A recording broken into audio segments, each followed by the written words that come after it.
नमस्कार दोस्तों।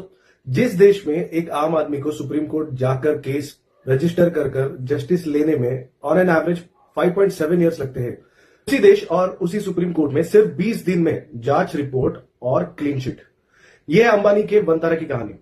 25 अगस्त को बनी एसआईटी, 12 सितंबर को रिपोर्ट पेश हुई और 15 सितंबर को सुप्रीम कोर्ट ने वंतारा को क्लीन चिट दे दी। बुलेट ट्रेन से भी तेज रफ्तार, लेकिन रिपोर्ट पब्लिक तक होने नहीं दी गई।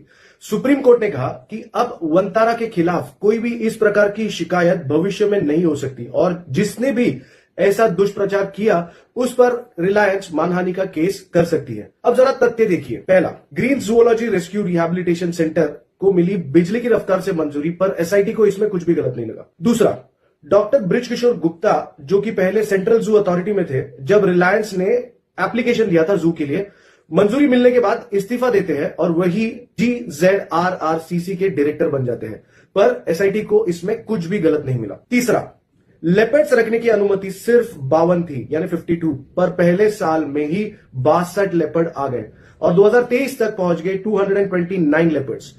Chief wild life warden Gujarat ने इसे परमिट दिया, पर एसआईटी को इसमें कुछ भी गलत नहीं मिला। चौथा, साल 2021 और 22 में लाए गए कुल 1900 से ज्यादा जानवर, उसमें 1111 ग्रीन इग्वानास थे और 276 अफ्रीकन टॉर्टॉइस।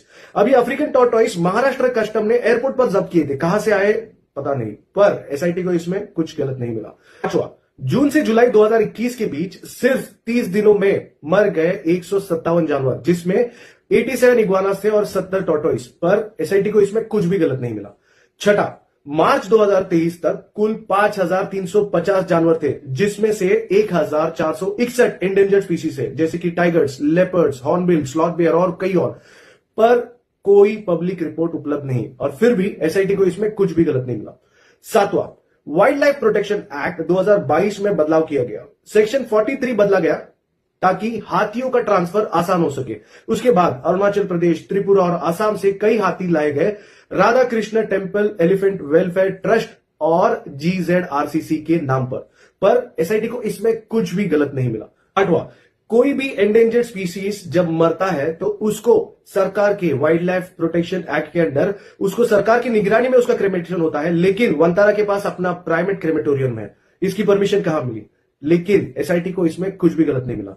और अब एसआईटी की अगुवाई में जस्टिस चेलेमेश्वर ने सुप्रीम कोर्ट बेंच में जस्टिस पंकज मित्तल और जस्टिस PB वराले रिपोर्ट स्वीकार कर ली है और आदेश दे दिया कि भविष्य में इस प्रकार की कोई भी शिकायत नहीं होगी। इतना बुलेट ट्रेन से भी ज्यादा स्पीड से न्याय, ये सिर्फ और सिर्फ गोभी है तो पंकिन है। जय हिंद, जय महाराष्ट्र।